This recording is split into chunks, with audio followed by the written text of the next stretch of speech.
Vamos todos juntos a exaltarle al nombre de nuestro Dios. Vivo al amparo del Altísimo, bajo su sombra encuentro descanso. Vamos todos juntos. Vivo seguro solamente en Él. Él es mi refugio y mi Dios. Bajo sus alas, bajo tus alas estoy seguro, mi Dios. Oh, tu presencia es mi refugio, Jesús. Oh, vamos aquí con nuestras palmas. Jesús, tu presencia es nuestro refugio y lo celebramos en victoria, con gozo, con fiesta. Vamos todos juntos. Los males no me tocarán,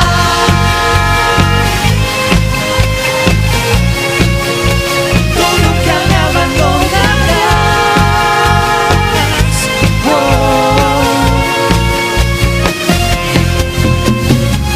¿Cuántos tienen gozo? Vamos. Vivo al amparo del Altísimo,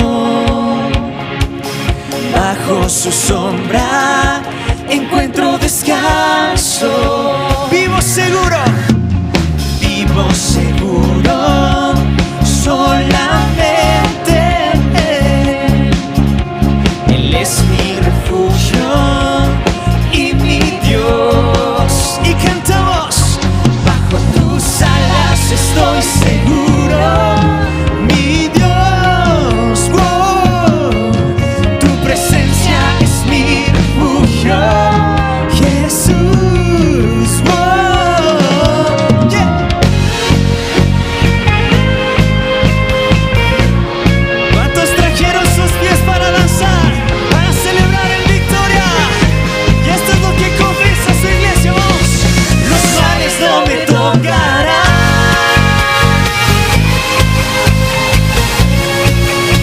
tú nunca me abandonarás. Oh, los males no me tocarán. Oh, tú nunca me abandonarás. Oh, y esto es lo que declaramos. Tus fieles promesas son mi armadura y protección. Aunque a mi lado caigan mil y mueran 10,000 a mi alrededor, por eso estamos confiados en su presencia, en su palabra, en su nombre. ¿Cuántos trajeron sus pies? Ahora celebramos. Los males no me tocarán,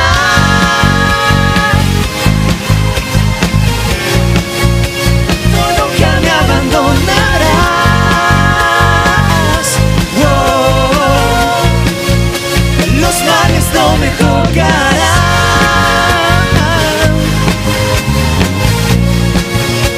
tú nunca me abandonarás.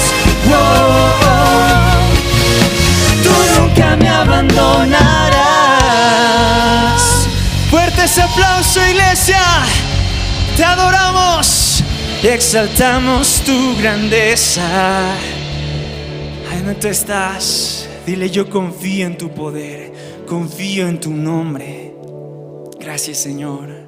Hoy nos unimos a la adoración de los cielos, de la creación. Hoy te exaltamos. Tú eres grande, tú eres grande, tú eres fuerte. No hay otro nombre sin igual. No hay otro nombre.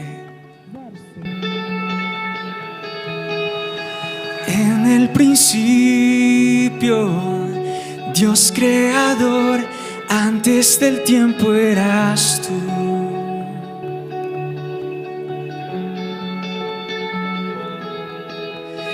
En las tinieblas,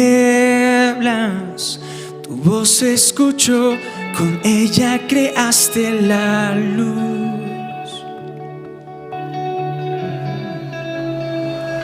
Con solo hablar, creaste las galaxias con tu voz y tu aliento a los planetas forma Dios. Si los cielos te adoran, yo también. Puedo ver tu corazón en la creación. Las estrellas son señales de tu amor. Si la tierra te alaba, yo también.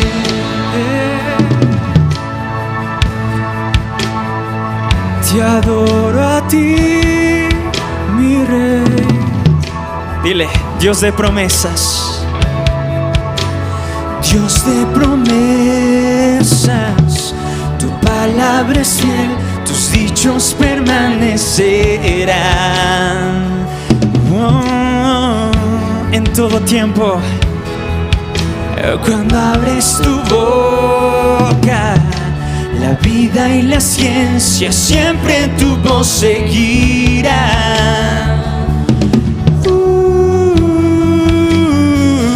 Con solo hablar, le diste vida a todo alrededor. Creaste cada especie en su esplendor. Si ellos muestran quién tú eres, yo también. Puedo ver tu corazón en la creación. Cada amanecer un lienzo de tu amor. Si los cielos te obedecen, yo también. Hoy tu iglesia te adora a ti.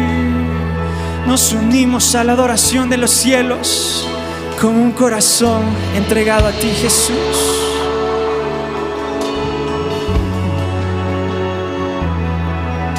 Con un corazón rendido, te cantamos a ti.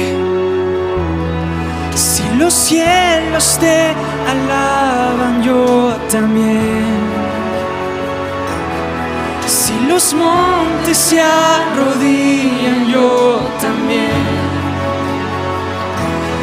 Si los mares se someten, yo también.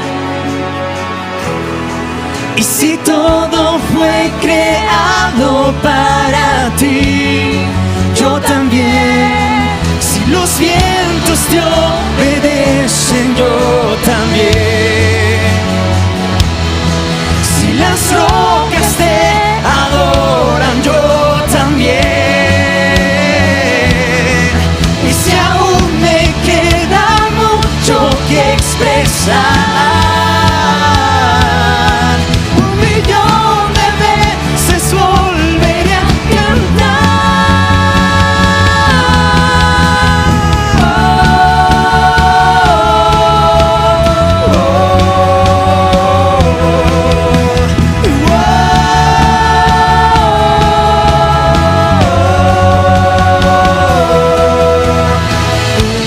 salva. Viniste por mí, peleaste por mi corazón. Gracias, Rey. Allí en el Calvario, en la oscuridad, la luz de este mundo murió.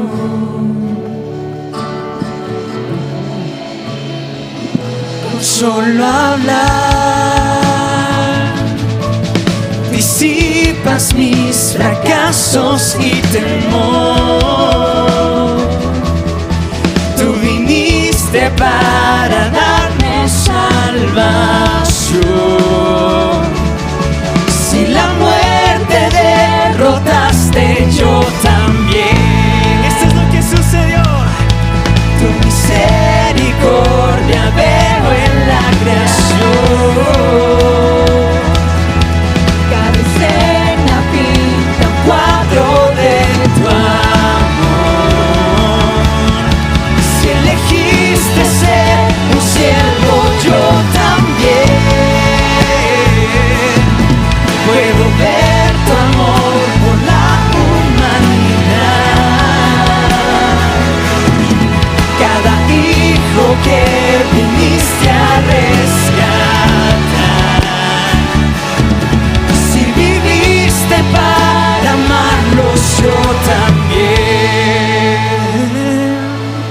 como tú lo harías una y otra vez.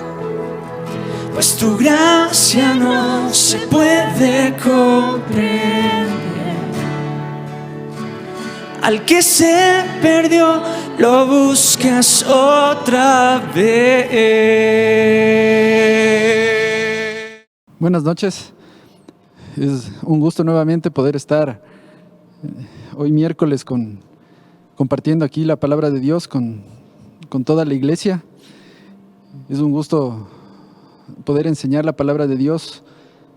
Estamos viviendo tiempos especiales en nuestro país, en el Ecuador.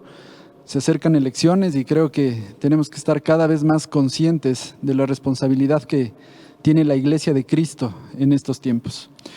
Pero antes me gustaría empezar compartiendo una palabra que yo considero marca la vida de un creyente, ¿sí? Y está en Proverbios 16:1.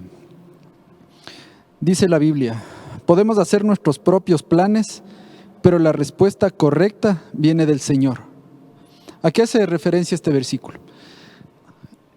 Nosotros usualmente podemos tener planificado nuestro mes, nuestro presupuesto, en función de un salario o de un ingreso que nosotros percibimos. Y la Biblia enseña que nosotros podemos hacer nuestros propios planes, estamos leyendo en Proverbios, pero que lo que realmente es correcto viene de Dios. Posiblemente nosotros destinamos, cuando recibimos este ingreso, y ya lo vamos distribuyendo de acuerdo a nuestros gastos, a nuestras necesidades. Pero la palabra dice que lo correcto viene del Señor. Y es importante tener en cuenta esto, porque en la palabra de Dios, en toda la Biblia, nos enseñan qué importante que es dar, que lo primero es el diezmo, que la ofrenda es algo que le agrada a Dios. La Biblia enseña que seamos personas generosas, porque tenemos un Dios que es generoso.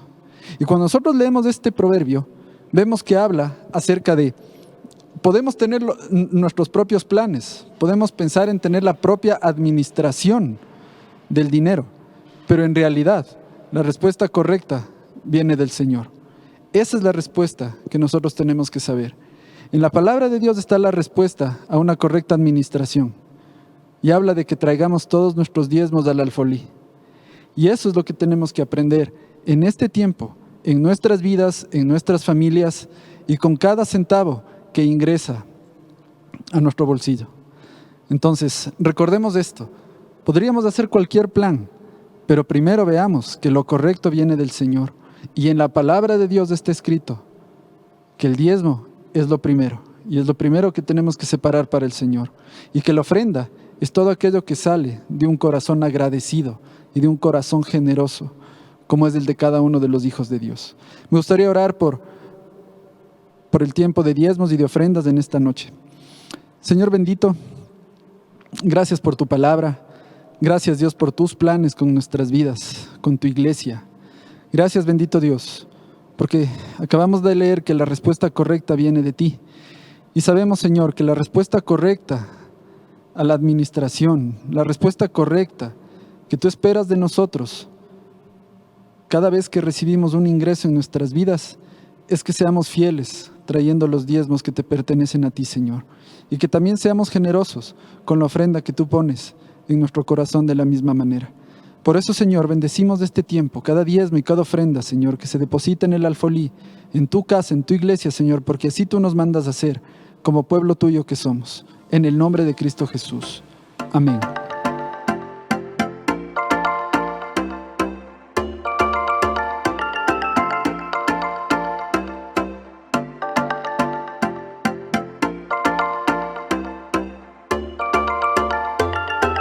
Nuevamente, es un gusto poder estar en esta noche. Y me gustaría compartir algo, como les comentaba al inicio de esta enseñanza, acerca de qué importante que son estos tiempos para la iglesia, qué importante que son estos tiempos para el pueblo de Dios. Me gustaría que empecemos con el libro de Amós. Vámonos al libro de Amós, un libro que está en el Antiguo Testamento. Este libro está dentro de los libros de los profetas menores, pero hay una un tema interesante con este hombre que escribe Amós, que es el mismo autor, y es que él no fue un profeta. Y vamos a ir desarrollando en este tiempo toda esta enseñanza en función de ¿a qué está llamada a ser la iglesia? Usted y yo aquí en el Ecuador. ¿Qué dice la palabra? En Amós 1:1. Este mensaje fue dado a Amós, un pastor de ovejas de la ciudad de Tecoa, en Judá. Él recibió el mensaje por medio de visiones, 2 años antes del terremoto, cuando Uzías era rey de Judá y Jeroboam II, hijo de Joás, era rey de Israel. Así empieza este pasaje, hablando de un hombre que tenía en ese tiempo un trabajo común y corriente, un trabajo como lo tiene usted, como lo tengo yo, un trabajo como tal vez lo tenemos todos en la iglesia. Y este hombre era un pastor de ovejas. Y este hombre recibe una visión de parte de Dios. Y este es el encargo que pienso el Señor nos está haciendo en este tiempo también a toda la iglesia de Cristo. Vamos a cerrar los ojos un momento para orar por la palabra de esta noche. Señor bendito, te damos gracias. Gracias, Padre, por esta palabra, con la cual, Señor, estamos seguros que tú nos llevarás a conocer la responsabilidad que tenemos como hijos tuyos, como pueblo escogido, como nación santa, como pueblo adquirido por ti, mi Dios. Gracias por este tiempo, Señor, que podemos escuchar, que podemos prepararnos en tu palabra y que podemos abrir, Señor, nuestros ojos ante esta gran responsabilidad que tenemos al estar en este país del Ecuador. Gracias, Señor, por tu palabra, en el nombre de Cristo Jesús. Amén. Vamos a continuar. Amós, un pastor de ovejas, recibe esta visión. ¿Y en qué época histórica se da este pasaje? Es cuando están 2 reyes, el uno en Judá y el otro en Israel. Había 2 reinos en ese tiempo en Tierra Santa, el uno el reino de Judá y el otro el reino de Israel. Cada uno de estos reinos tenían un rey, su propio rey, manejaban sus propios estatutos. Y se da en el tiempo de 2 reyes que menciona la Biblia, Uzías y Jeroboam II. Me gustaría que vayamos un momento al libro de Reyes, Segunda de Reyes. En Segunda de Reyes, el versículo 24 del capítulo 14, Segunda de Reyes 14, 24, dice esto: Jeroboam II hizo lo malo ante los ojos de Dios. Se negó a apartarse de los pecados que Jeroboam, hijo de Nabat, hizo cometer a Israel. Y me gustaría que leamos también rápidamente Segunda de Reyes 15, el versículo 3. Dice: el rey hizo lo que era agradable a los ojos de Dios, así como su padre Amasías. Esto se refiere al rey Uzías, al otro rey del que también leímos hace un momento. Sin embargo, no destruyó los santuarios paganos y la gente siguió ofreciendo sacrificios y quemando incienso allí. Vemos que Amós, un pastor de ovejas de ese tiempo, aparece en esta zona geográfica donde hoy se ubica el Estado de Israel. Y están 2 reyes. Está por un lado Jeroboam II, que la Biblia dice que hizo lo que era desagradable a los ojos de Dios. Un gobernante que no hizo lo que a Dios le gusta y no hizo lo que Dios le mandaba hacer. Y por otro lado, en el otro reino estaba el rey Uzías, un hombre que, si bien es cierto, la palabra de Dios dice que hizo lo que era agradable al Señor, solo le faltó algo, y fue que no destruyó los santuarios paganos. No destruyó aquellos lugares donde se rendía culto a otros dioses. Entonces, nosotros vemos a un hombre como Amós, que aparece en la Biblia. El Señor le da visiones para que él profetice. En este tiempo, nosotros tenemos que aprender a ser enseñados por la palabra de Dios. Tenemos que aprender a reconocer la palabra de Dios. En los primeros libros de la Biblia, el Señor dice que busca personas que sean entendidas en los tiempos que están viviéndose. Y nosotros tenemos que aprender a reconocer los tiempos que estamos viviendo. No son tiempos para que la iglesia esté dormida. No son tiempos para que la iglesia esté callada. No son tiempos para que la iglesia tenga pereza de hacer lo que estamos llamados a hacer, que lo vamos a ir descubriendo poco a poco en esta noche. Volvamos a la historia. Vemos a un rey Usías que hizo lo que era agradable a Dios, pero que no destruyó los lugares donde rendían culto a otros dioses. Pero por otro lado está este otro rey, Jeroboam II. Y a mí me llamaba mucho la atención porque dice que él hizo lo malo ante los ojos del Señor, porque se negó a apartarse de los pecados que Jeroboam, hijo de Nabat, hizo cometer. Jeroboam era una persona que vivió antes y era de la familia de Jeroboam II. Y ahí el nombre de Jeroboam II en honor al primer Jeroboam que nosotros vemos.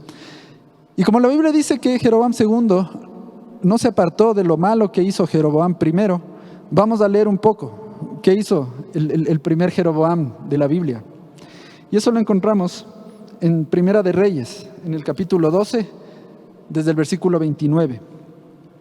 Jeroboam colocó uno de los ídolos con forma de becerro en Betel y al otro lo puso en Dan, es decir, en ambos extremos de su reino.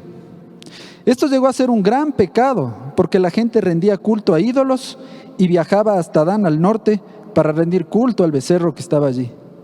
Además, Jeroboam construyó edificios en el mismo sitio de los santuarios paganos y consagró sacerdotes de entre la gente común, es decir, personas que no pertenecían a la tribu sacerdotal de Leví. También instituyó un festival religioso en Betel que se celebraba el día 15 del 8º mes y que era una imitación del festival de las enramadas en Judá. Vamos a parar ahí. ¿Qué hace este hombre, Jeroboam? Él tiene algunas características que no hablan bien de un líder, que no hablan bien de un gobernante. Primero, Jeroboam aparece en la Biblia al sublevarse, versículos antes de lo que leímos ahora, al sublevarse al rey de ese entonces, que era el rey Salomón. Y vemos que empieza con mucha rebeldía y él hace que la gente se levante en contra de Salomón. Independientemente si Salomón estaba o no haciendo bien las cosas, vemos que hay un hombre como Jeroboam que levanta esta ira popular, que levanta este resentimiento en la gente y le lleva a una rebelión en el pueblo. De ahí se dividen los dos reinos, porque Salomón era rey de todo el pueblo, de todo el reino. Y después de esta rebelión se divide el reino. Y Jeroboam primero, con esta raíz de rebeldía en su vida, empieza a gobernar, empieza a hacer leyes, empieza a hacer decretos, que es lo que hace todo gobernante. Pero vemos que no hace lo correcto y no hace lo que a Dios le agradaba. Hay ciertas cosas, yo encontré cosas que marcaron ese reinado de Jeroboam y que a lo largo de los reyes de Israel y de Judá, nosotros vamos a ver que marcaron el camino de este pueblo y de los gobernantes que vinieron después de él. Una de las cosas que él hizo fue, por ejemplo, le llevó a la gente a adorar becerros de oro que él construyó. Leímos hace unos minutos. Él construye becerros para que la gente los tenga como referencia. ¿Qué más hizo este hombre? Construyó edificios para que se adoren a otros ídolos. Eso usted lo acaba de leer en la Biblia. ¿Qué más hizo? Consagró sacerdotes que no eran de la tribu de Leví. La tribu de Leví era la encargada del cuidado y de la administración del templo en ese entonces. Y él levantó gente no idónea y no llamada por el Señor y no escogida de esa tribu para hacer esta obra que era importante dentro de la vida religiosa y espiritual del pueblo. ¿Qué es lo que vemos hoy? Y me gustaría que hagamos un paralelo con la situación actual que estamos viviendo en el mundo y principalmente aquí en el país. Tal vez hay presidentes, hay gobernantes, hay alcaldes, hay legisladores que ya no están construyendo edificios para que se adoren a otros dioses. Tal vez en algunos lugares sí, pero en Ecuador no vemos mucho eso.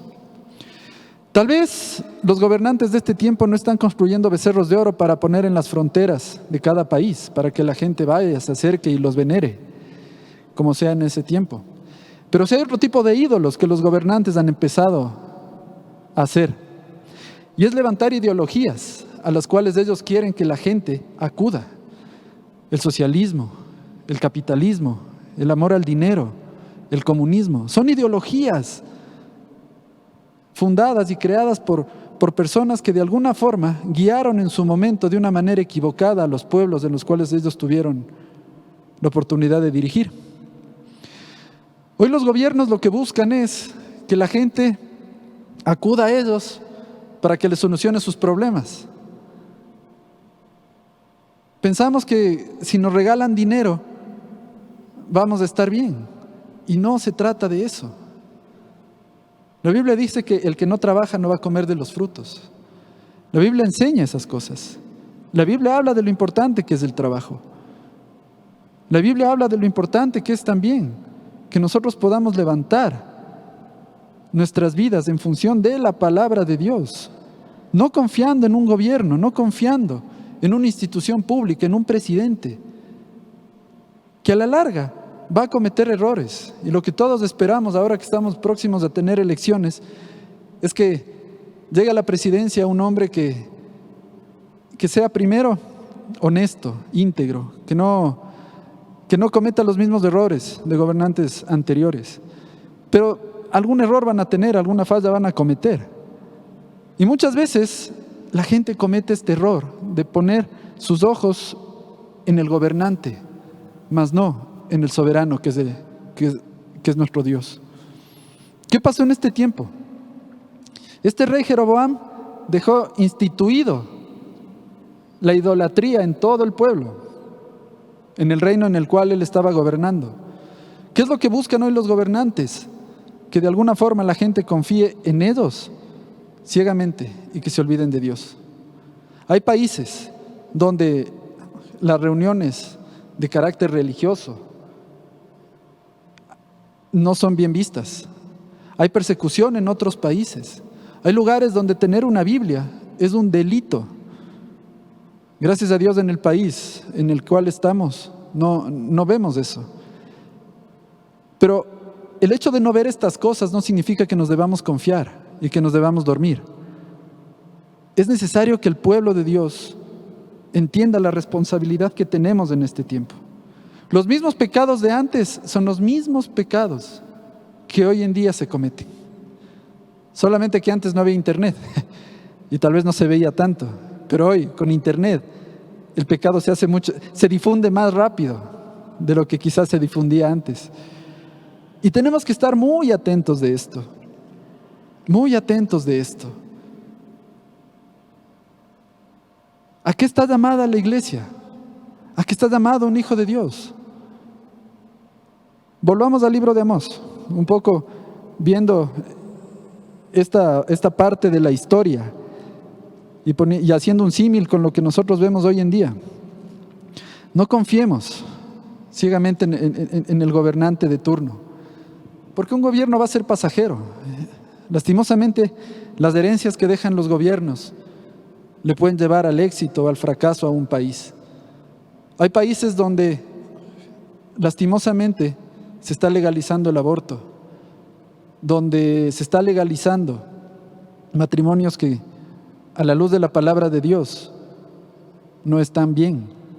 Se está legalizando el consumo de drogas y se están llevando a cabo leyes y se están fraguando leyes que a la larga van a terminar perjudicando a las personas que viven en un país. Eso es lo que nos tiene que llevar a abrir los ojos. Todo lo que estos reyes en el Antiguo Testamento, en el tiempo de los libros desde Samuel hasta el libro de Crónicas, donde se habla mucho acerca de la historia de varios reyes de Israel y de Judá, vemos que pasaba eso. Eran personas que llegaban a un puesto de autoridad y lo que hacían es decretaban leyes y esas leyes terminaban después de mucho tiempo haciendo ver el fruto equivocado que tenían esas. Levantaban lugares para hacer culto a otros dioses.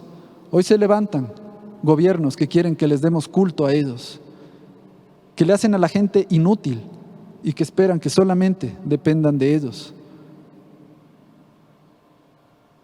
Nosotros sabemos que el Señor perdona todo pecado, que el Señor borra toda mancha y confiamos que cualquiera de las personas que van a llegar al gobierno en cada país del mundo puedan ser personas que lleguen primero a los pies del Señor y después que puedan llegar a gobernar. Confiamos en la guía del Señor, confiamos en que el Señor y el Espíritu Santo hable a la gente que se va a acercar a votar. Pero hasta tanto, ¿qué podemos hacer? Tenemos algunos días, algunas semanas para poder batallar, para poder ser responsables por nuestro país, a ser responsables de vivir en el Ecuador. Por algo, usted y yo hoy estamos viviendo aquí en este país. Algunas personas nacieron aquí y siguen aquí. Otros quizás no nacieron aquí, pero están hoy acá. También es su responsabilidad conocer el lugar en donde están hoy viviendo, porque es el lugar quizás donde el Señor les ha puesto. Y de eso tenemos que estar seguros nosotros y abrir nuestros ojos a esta realidad. Amós, un hombre que tenía un trabajo común y corriente, él pastoreaba ovejas, él cuidaba ovejas, como vimos en este primer versículo. En Amós 2:4, la Biblia dice: los habitantes de Judá han pecado una y otra vez. Y vamos a parar ahí. Esto dice la palabra de Dios. Los habitantes de Judá han pecado una y otra vez. Y más adelante en este mismo pasaje vemos ciertos pecados. Rechazaron la instrucción del Señor, se negaron a obedecer sus decretos, se han descarriado por las mismas mentiras con las que engañaron a sus antepasados. Dice, los habitantes de Israel han pecado una y otra vez. También dice, venden dinero a la gente honrada y a los pobres por un par de sandalias. Pisotean en el polvo a los indefensos, quitan a los oprimidos del camino. Tanto el padre como el hijo se acuestan con la misma mujer y así profanan mi santo nombre. Habla de inmoralidad sexual, que hoy también se escucha mucho. Pornografía, perversión, violaciones. Los mismos pecados que la Biblia habla, hoy también están. La palabra no pasará, está escrito. El cielo y la tierra van a pasar, pero la palabra no. Y lo que usted ve en la palabra, y estos pecados que cometió el pueblo antes, hoy también se cometen. Y esto está escrito. Y en el libro de Amós, el Señor le dice a Amós esto, le dice, mira todos estos pecados, esta serie de pecados que el pueblo está cometiendo. Y hasta aquí llega la introducción. Y vamos a saber para qué estamos llamados nosotros. ¿Para qué está llamado usted? ¿Para qué estoy llamado yo? Y lo que sí está al alcance de nuestras manos. Lo que sí está al alcance de nuestra área de influencia. En Amós 7:16 hay dos cosas que el pueblo de Dios está llamado a hacer en este tiempo. Hay dos cosas. No es convencerle a la gente por quién votar. No es pelearnos porque si por tendencias, no se trata de eso. Hemos escuchado aquí en la iglesia, nuestros pastores nos han enseñado, es tiempo de orar, es tiempo de levantarnos. El liderazgo estamos orando cada semana por el país. En nuestras casas tenemos que orar, en nuestras familias tenemos que orar. ¿Cuál es el país en el que queremos vivir, en el que queremos ser bendecidos y bendecir? Pero también cuál es el país que le vamos a dejar a las siguientes generaciones, para que las generaciones que vengan no tengan que decir, ese presidente hizo lo malo como lo hizo su antecesor, o 5, o 10, o 20 años atrás. Lo primero que tiene que hacer el pueblo en Amós 7, del 1 al 6, dice, el Señor soberano me mostró una visión, habla Amós. Lo vi preparándose para enviar una enorme nube de langosta sobre la tierra. Esto ocurrió después de que la parte de la cosecha del rey había sido recolectada. Pero cuando se acercaba la cosecha principal, en mi visión las langostas se comieron todo lo verde que se veía. Entonces le dije, oh Señor soberano, por favor perdónanos, o no sobreviviremos, porque Israel es tan pequeño. Así que el Señor se retractó de ese plan y dijo, no lo haré. En el versículo 4, después el Señor soberano me mostró otra visión. Lo vi preparándose para castigar a su pueblo con un gran fuego. El fuego que había quemado las profundidades del mar se iba devorando toda la tierra. Entonces dije, otra vez aparece Amós. Oh Señor soberano, por favor, detente o no sobreviviremos, porque Israel es tan pequeño. Entonces el Señor también se retractó de ese plan. Tampoco lo haré, dijo el Señor soberano. Lo primero que está llamado a hacer el pueblo de Dios en este tiempo es lo que hizo Amós, un pastor de ovejas. Es orar e interceder por el país. Este es el tiempo de interceder. Así se ganan las primeras batallas. Así se ganan las primeras batallas. Intercediendo, orando. Hemos sido capacitados en estas semanas y estamos siendo capacitados por nuestros pastores respecto a la batalla espiritual, respecto a las armas que podemos utilizar en esta batalla. Es tiempo de poner esas armas en uso. Es tiempo de hacer esta batalla espiritual nuestro campo de acción.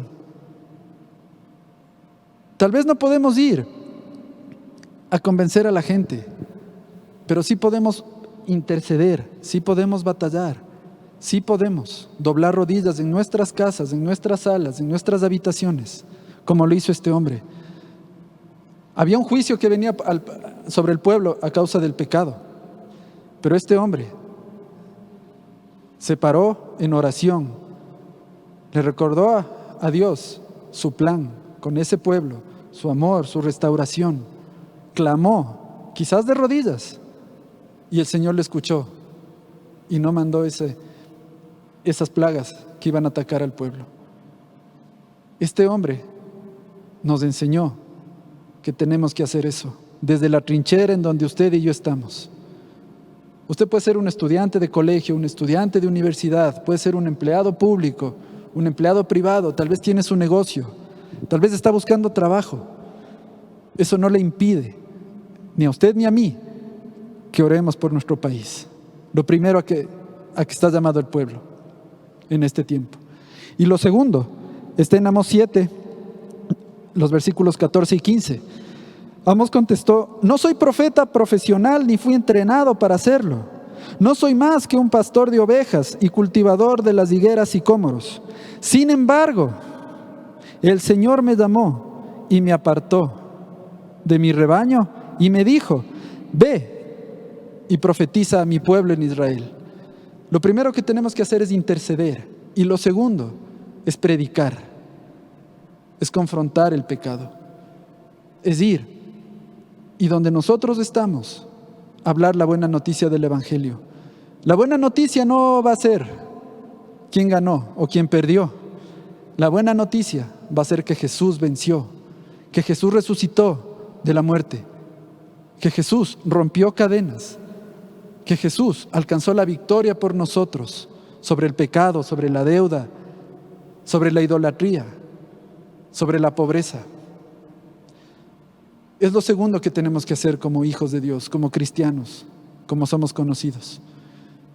Es interceder, pero es ir. Y lo que hizo Amós fue, profetizó. Hoy, vamos, predicamos, confrontemos, hagámosle notar a la gente que su pecado le puede llevar al juicio, pero que el arrepentimiento les puede llevar a la salvación. Hagámosle ver a la gente que hay un solo camino y no es el uno o el otro candidato. Ese camino se llama Jesucristo. Esto fue lo que dejó marcado este profeta. No fue profeta, está dentro de los profetas, pero él no era un profeta profesional. Tal vez usted me puede decir a mí: es que yo no he entrado todavía a la escuela de líderes, es que me pongo nervioso, es que no sé. Si usted tiene 2 horas ya conociendo al Señor, o quizás hace unos minutos usted se empezó a conectar con esta palabra, usted ya ha recibido al Espíritu Santo, que le equipa, le prepara, le capacita para ir y hacer lo que tal vez usted no cree que lo puede hacer. Necesitamos convicción más que solamente un conocimiento en nuestra cabeza.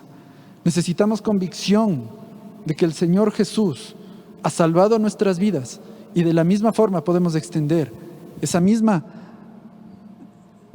soga, esa misma cuerda de salvación a otros para que salgan de ese lugar oscuro en el que están.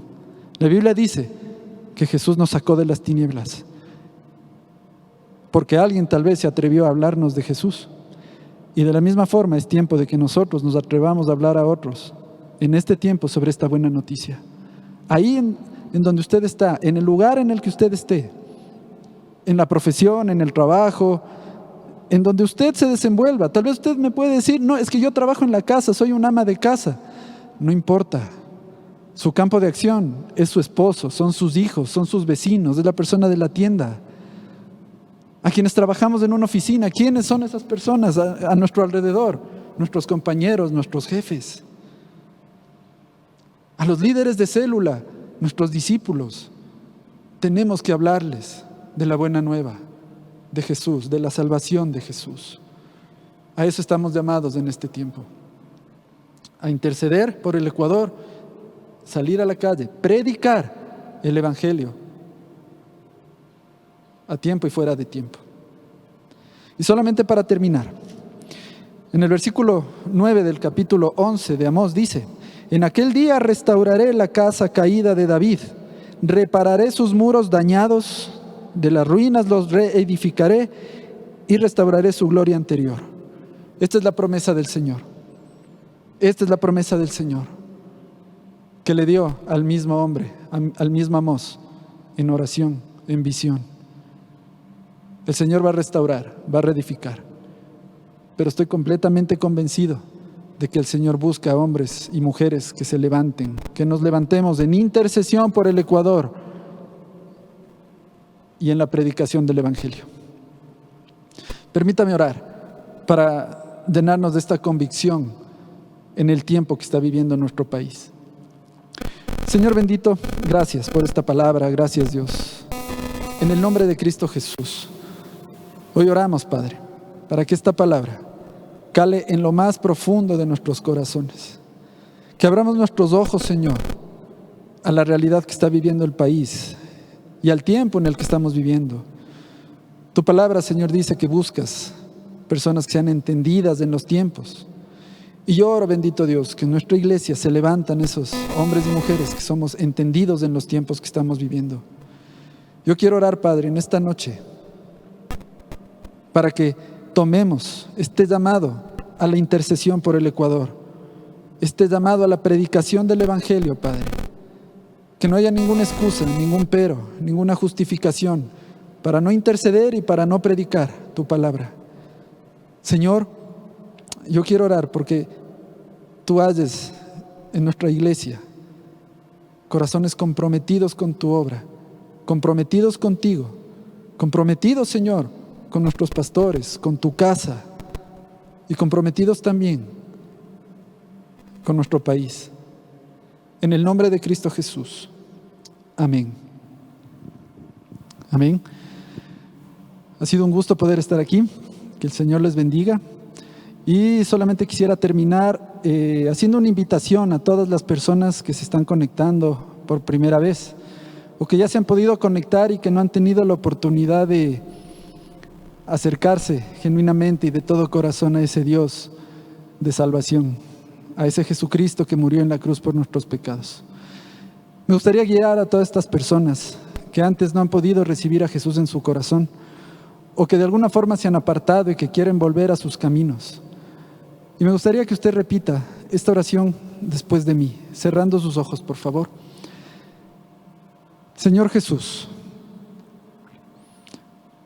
yo te abro mi corazón por primera vez, o vuelvo a abrirte mi corazón, Señor, porque sé que tú eres lo que yo necesito. Tú eres, Señor, mi salvación. Yo te pido, Padre, perdóname por todos los pecados que he cometido. Tú y yo sabemos qué pecados son, Señor, pero asimismo, tú has prometido perdón cuando haya un arrepentimiento en mi vida. Y yo te pido, Señor, dame fuerzas para arrepentirme. Y desde hoy, yo te entrego mi vida y mi corazón a ti. Amén. Ha sido un gusto. Usted va a tener información de los contactos de la iglesia para que pueda ubicarse con una célula, que usted pueda empezar a caminar y empezar a prepararse para estos tiempos, en intercesión y en la predicación del Evangelio. Que el Señor les bendiga y que tengan una buena noche.